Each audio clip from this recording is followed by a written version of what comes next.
Chapter 4 आंकड़ों का प्रबंधन और प्रस्तुतिकरण का एक वीडियो हम बना चुके हैं अब तक। ये दूसरा वीडियो है, दूसरा पार्ट है। क्या है इसमें देखिए, यहाँ से इससे पहले तक हम कर चुके हैं यहाँ तक। सुश्री संध्या ने अपने विद्यार्थियों से उनके जूतों के साइज के विषय में पूछा भी किसके जूते किस साइज़ के हैं। उन्होंने प्राप्त आंकड़ों को बोर्ड पर लिख दिया। जैसे इस बच्चे का 4 है, 5, 4, 5, 5, ये जूतों का साइज़ है इनका। फिर उन्होंने विद्यार्थियों के जूतों को साइज़ को आरोही क्रम में व्यवस्थित किया, यानी बढ़ते हुए क्रम में। जैसे इसमें काउंट किया आरोही, एक जो संख्या सेम है उसको उतनी बार, जैसे क्या है 3 एक बार है, 3 2 बार है और 3 3 बार है, तो इसलिए 3 को कितनी बार लिख दिया, 3 बार लिख दिया। ऐसे ही 4 को लिखा, 5 को लिखा, 6 को लिखा और 7 को लिखा। इनको आरोही क्रम में लिख दिया। तो इनको देख लेते हैं एक बार। जैसे 3 यहाँ पे कितनी बार है आपका, 3 बार है। 4 आपका 1 2 3 4 5 6 7 8 9, 4 आपका 9 बार है और 5 आपका 1 2 3 4 5 6 7 8 9 10, 5 आपका कितनी बार है, 10 बार है। और उसके बाद 6 1 2 3 4 4 बार है और 7 कितनी बार है, 1 बार है। तो अभी इन क्वेश्चन के आंसर देखिए, आइए पता लगाएं। निम्नलिखित प्रश्नों के उत्तर ज्ञात करने में सुश्री संध्या की सहायता कीजिए। कक्षा में जूतों का अधिकतम साइज, यानी सबसे बड़ा साइज कितना है, वो आपका कितना है, 7 है। तो यहाँ इसका आंसर कितना आ जाएगा, 7। ठीक है। दूसरा क्या है, कक्षा में जूतों का न्यूनतम साइज, कम से कम साइज क्या जूतों का, वो यहाँ देखिए क्या आपका 3 है। कम से कम कितना है, 3। फिर नेक्स्ट आपका डैश विद्यार्थी हैं जो 5 के साइज़ का जूता पहनते हैं। 5 के साइज़ वाले कितने बच्चे हैं, ये 10 बच्चे हमने काउंट कर रखे हैं। तो 5 के साइज़ वाले कितने बच्चे हैं, 10 बच्चे हैं। उसके बाद डैश विद्यार्थी जो 4 से बड़े साइज़ का जूता पहनते, 4 से बड़े, तो 4 से बड़े में कौन से आएंगे आपके, 10, तो ये 4 ये और 1 ये, 10 4 14 और 1 15। तो 15 बच्चे ऐसे हैं जो क्या कर रहे हैं, 4 से बड़े साइज़ का जूता पहनते हैं। उसके बाद दूसरा क्वेश्चन, आंकड़ों को आरोही क्रम में व्यवस्थित करने से उक्त प्रश्नों का उत्तर देने में किस प्रकार की सहायता हुई है। तो हम देख रहे हैं जब आंकड़ों को हमने आरोही क्रम में लिख दिया है तो हमें बार बार एक एक संख्या पे नहीं जाना पड़ता, यहाँ नहीं जाना पड़ता, इसको देखें इसको गिने। हमने आरोही क्रम में जचा लिया, फिर पता चलेगा कि भी 3 साइज़ वाले 3 हैं, 4 साइज़ वाले 9 हैं, 5 साइज़ वाले 10 हैं, 6 साइज़ वाले 7 हैं, 4 हैं और 7 साइज़ वाला कितना है, 1 है।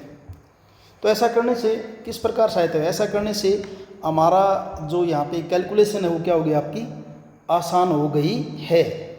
इसका आंसर आप अपने शब्दों में लिख सकते हैं। तो यहाँ लिख दिया। तीसरे प्रश्न का उत्तर देखिए, आंकड़ों को आरोही क्रम में लिखने से हम सबसे बड़ा और सबसे छोटा साइज बड़ी आसानी से पता कर सकते हैं और विभिन्न साइज की आपस में तुलना करना आसान हो जाता है। अगला है, क्या आंकड़ों को व्यवस्थित करने की अन्य विधियां भी हैं। तीसरा, हाँ, हम आंकड़ों को अवरोही क्रम में भी व्यवस्थित करके अपने प्रश्नों के उत्तर ढूंढ सकते हैं, यानी कि आरोही के बजाय अवरोही में कर ले तो भी हमें अपने प्रश्नों के उत्तर मिल जाएंगे। और मिलान चिन्ह की सहायता भी ली जा सकती है। अगर आप मिलान चिन्ह टेबल बना दें, जैसे हमने मिठाई वाले में बनाई थी, ऐसे मिलान चिन्ह बना करके भी हम अपने प्रश्नों के उत्तर ढूंढ सकते हैं।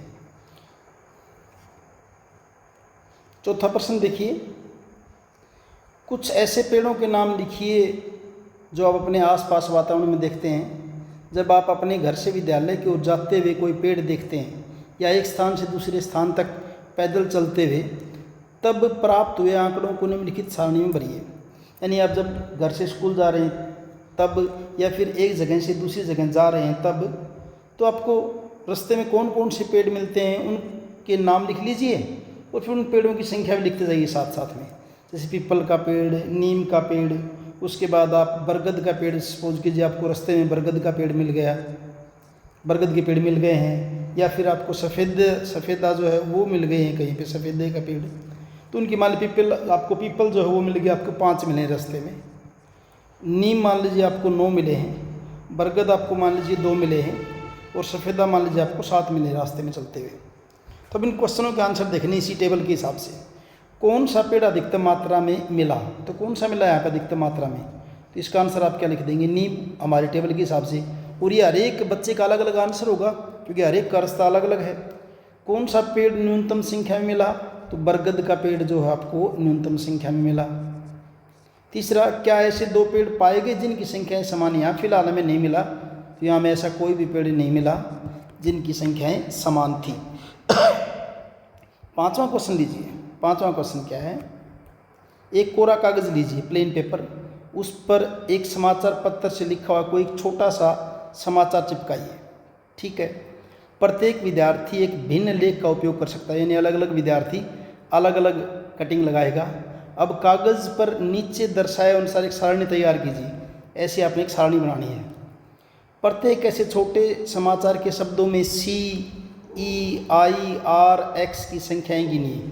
वो जो आपने समाचार लगाया है उसके अंदर कौन कौन से शब्द कितनी बार आए उनको लिखिए, संख्याएं, और उन संख्याओं को फिर गिनिए और निम्नलिखित सारणी को पूरा कीजिए।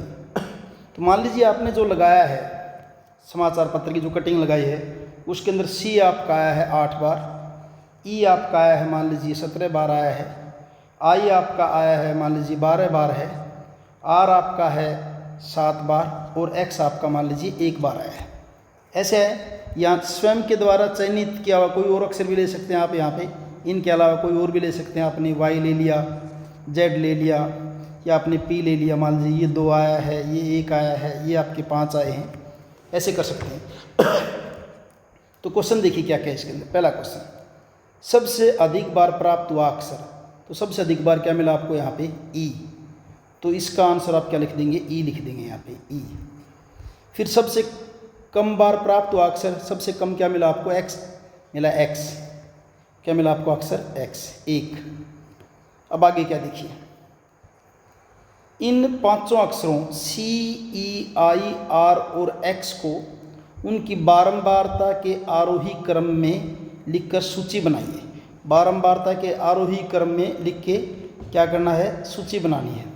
आरोही क्रम यानी कि सबसे पहले क्या मिला आपको, इसमें आरोही क्रम की बात करें तो जैसे आपको क्या है 1, 1 के बाद कितना आपका 7, 7 के बाद कितना आपका 8, 8 के बाद है आपका 12 और फिर आपका क्या है 17। ऐसे हमने किस में लगा दिए, आरोही क्रम में लगा दिया इनको। ठीक है, कोड की बारंबारता का यानी कि जिसकी बारंबार जो जितनी बार आया है आरोही क्रम में लिखकर सूची बनाइए। अब अपनी सूची के क्रम की कक्षा सहपाठियों की सूचियों के क्रम से तुलना कीजिए। ये तो जैसे आपने कोई कटिंग लगाई थी तो आपके अंदर आपके पास तो आरोही क्रम ऐसे मिले।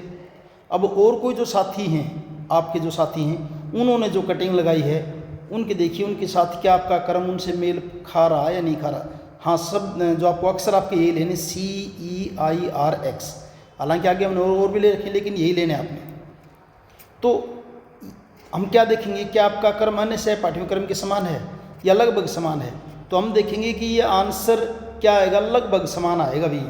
जब आंसर करेंगे ना आप ये, तो क्या आएगा, ये लगभग समान आएगा। जब अपने साथियों के साथ मिला के देखेंगे तब लगभग समान है।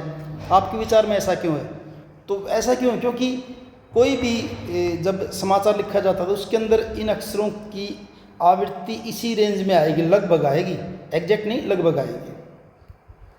उसके बाद नेक्स्ट है, वह प्रक्रिया लिखिए जिसे आपने इस कार्य को पूरा करने में अपनाया। यहाँ आपने पूरी प्रक्रिया लिखनी है जिसमें जिस तरीके से आपने इसको किया है।